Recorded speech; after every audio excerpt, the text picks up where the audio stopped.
Welcome to the Paul Has Fun podcast. I'm Paul, and on this podcast, I dig into my hobbies. I also document my life and interests. Thank you so much for spending time with me. Welcome back to the podcast, or if this is your first time, it's great to have you. Thank you for tuning in. This is my spoiler review for Twisters. I guess it's loosely based, not entirely, the premise, right?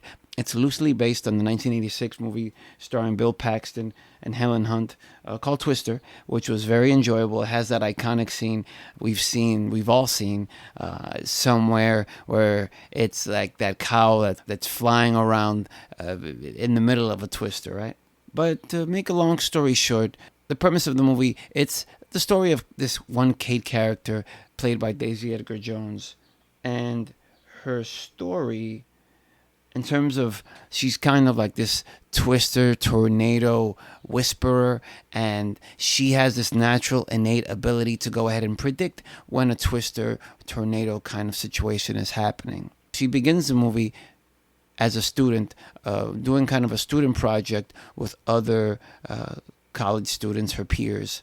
It's 5 people: Anthony Ramos, like I said, Daisy Edgar Jones, and 3 other people that are in this group. And they've developed a way, Daisy Edgar Jones and her friends have developed a way to kind of track twisters and also to stop a twister. But they're college students.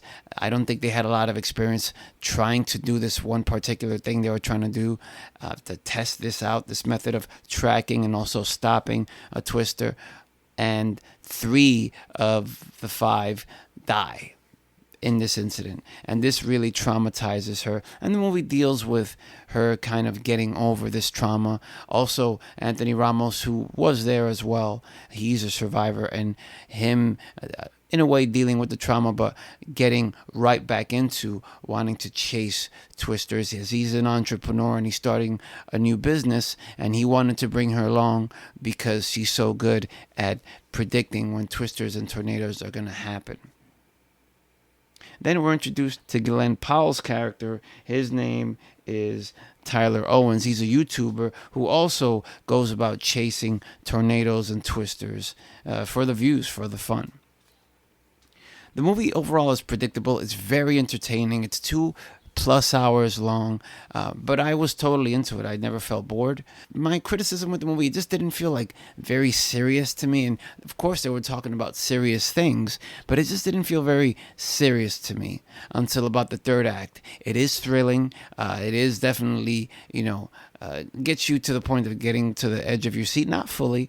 Like I said, it's very predictable, and it's very entertaining. I didn't find any of the characters off-putting or make me not want to watch this movie. I felt that the male and the female characters were handled well. It didn't ever feel like a situation where the female, she's a know-it-all and she's a boss, and the movie can't progress without her being strong and powerful. Like, the men are well represented in this movie as well. The female character, I found her totally enjoyable, and her story as well. My frustration, but I guess this was kind of the way the movie was unraveling, right, was she, this main character, Kate, played by Daisy Edgar Jones, just never discussed her trauma.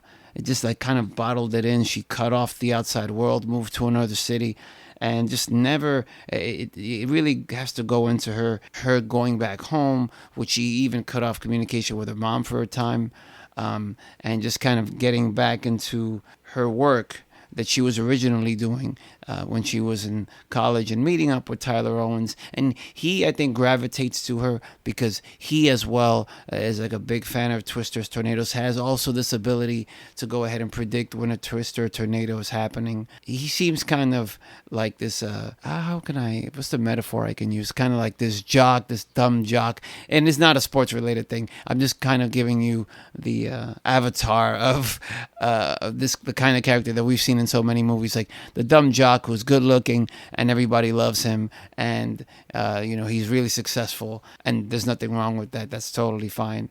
But then, of course, as the movie unravels, once again, there's more and more layers to him, and he ends up becoming a very likable character. It's not that he's unlikable to begin with, but he's presented as that, and then he ends up becoming a much more likable character as the movie progresses.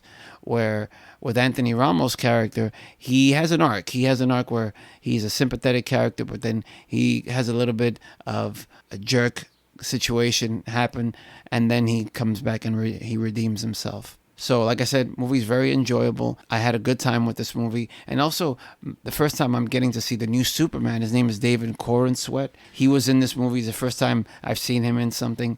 And, excited to see him in James Gunn's Superman movie. I think it's coming out in 2026. It is kind of good to get a preview of this actor, Have you seen Twisters? And I want to hear what you think. You could post all your feedback and comments at paulhasfun.com. I also wanted to add one more thing. I'm recording this the Sunday that the movie has come out, the weekend, and I'm seeing the reports of the box office, and it did very well in the box office. For this opening weekend, it did close to 81 million domestically, and worldwide it did 123 million, which is very good considering that this year so many movies have done so poorly box office-wise. But like I said, I want to hear your feedback if you've seen this movie. And that's going to be it for me on this particular episode. Thank you so much for listening. This one's a short one. And we are getting into season 7 very, very soon. Season 6, there's no dates of when things begin and end. But I've already put in almost 25 to 30 episodes in this season. So it's time to cut it and then start a new season, start from scratch, start from episode 1, season 7. Please support this podcast by doing any or all your shopping on the Amazon link provided in the show notes for this episode. Same Amazon prices, just when you go through that link, we get a little kickback here. Or you can leave a tip if you found this entertaining. There's a PayPal link where you can leave a tip, and I greatly appreciate that. Thank you so much for listening, and I'll catch you on the next one. Peace!